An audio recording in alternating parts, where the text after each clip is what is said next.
इज्जत दीजिए और इज्जत लीजिए। जी हाँ साहब, इज्जत दीजिए और इज्जत लीजिए, यही रूल है। हम जिनके लिए कुछ भी नहीं, वो हमारे लिए भी फिजूल हैं। Good evening. आप सब बहुत अच्छे होंगे और मैं भी अच्छी हूँ।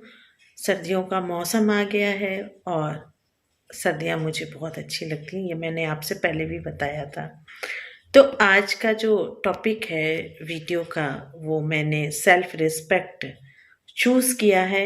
मेरे ख्याल से, मुझे याद तो नहीं है, पर शायद मैंने सेल्फ रिस्पेक्ट पे आप पे पहले भी बात की थी। कोई बात नहीं, आज फिर से बात करती हूँ सेल्फ रिस्पेक्ट भी कि सेल्फ रिस्पेक्ट का मतलब होता है कि आप अपने आप को कितना रिस्पेक्ट देते हैं।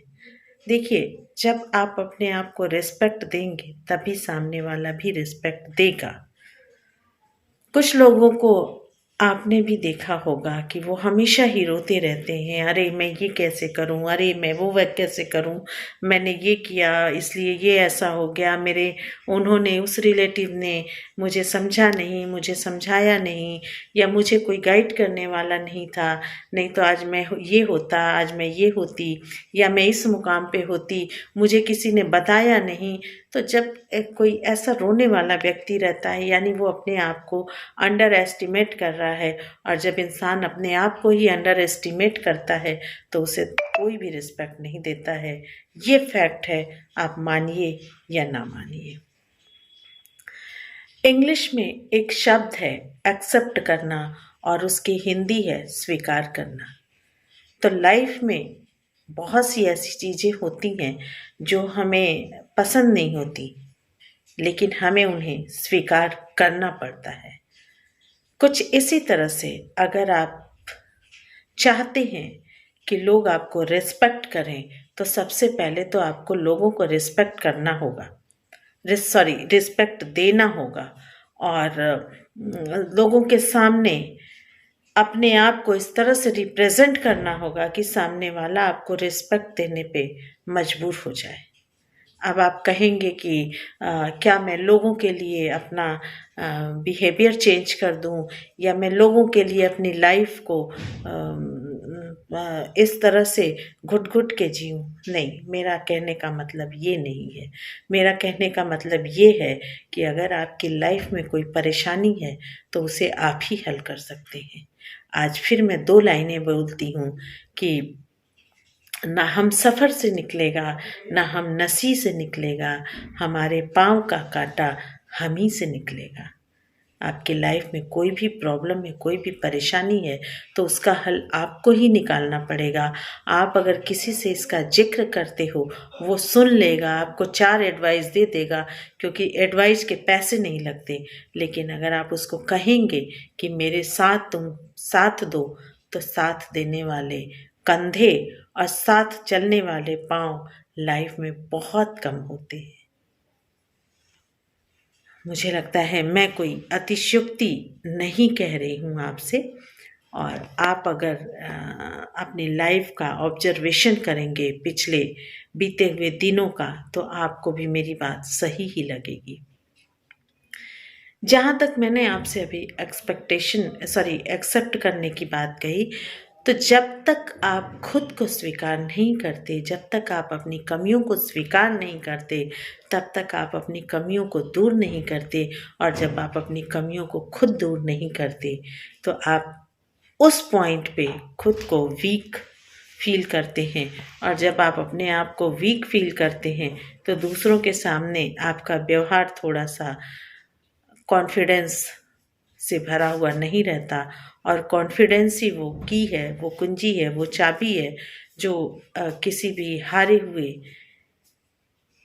युद्ध को भी जिता सकती है। अदरवाइज अभिमन्यु जैसा कम उम्र का लड़का कौरवों के चक्रव्यूह में घुसने की हिम्मत भी ना करता। तो मेरा कहने का मतलब यही कि इंग्लिश का शब्द जो एक्सेप्ट है, उसको सबसे पहले अपनी लाइफ में ले आएं।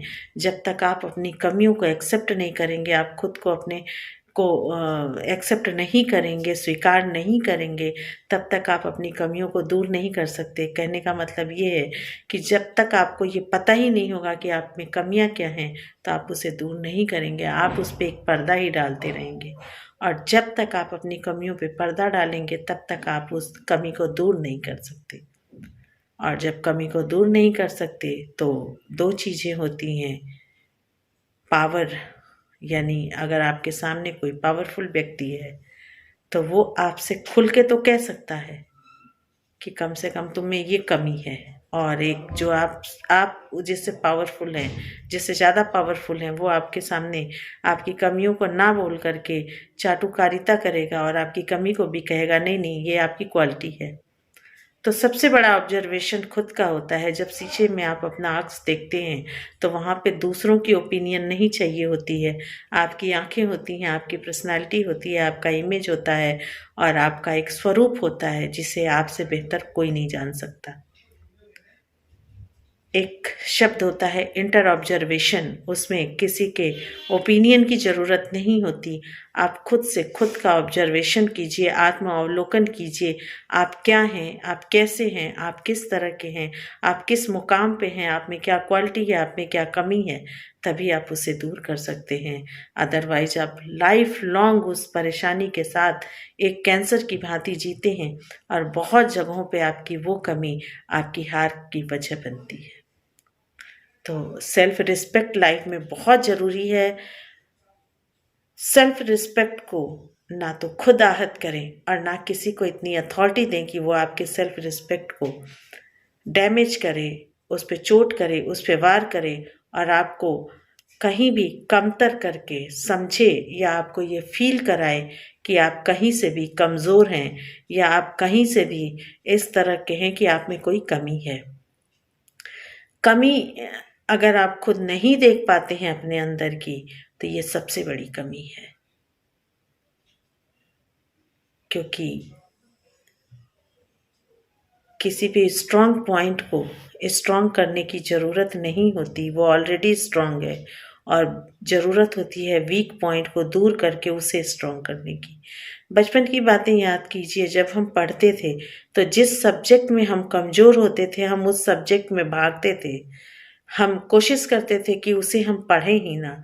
जबकि रूल क्या होता है कि आप जिस चीज़ में कमज़ोर हैं उसमें आप इतना ज़्यादा एक्सरसाइज करें, इतना ज़्यादा उसको आप पढ़ें, उसका अभ्यास करें कि वो आपकी कमी दूर हो जाए। तो ज़रूरत होती है कमियों पे वर्क करने की, कमियों को दूर करने की। जो क्वालिटी है वो तो आप में है ही, उसे तो कोई भी आप। तो आज के लिए इतना ही, बाकी की बातें दूसरे वीडियो में करेंगे।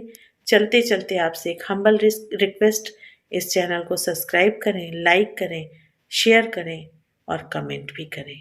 Take care yourself, stay happy and cute smile. हमेशा हंसते रहें, गुनगुनाते रहें, मिलते मिलाते रहें, हंसते हंसाते रहें। ज़िंदगी में और कुछ भी नहीं है। जब तक सांसें हैं तब तक मुस्कान है। आंखें बंद, सांसें बंद, सब कुछ खत्म।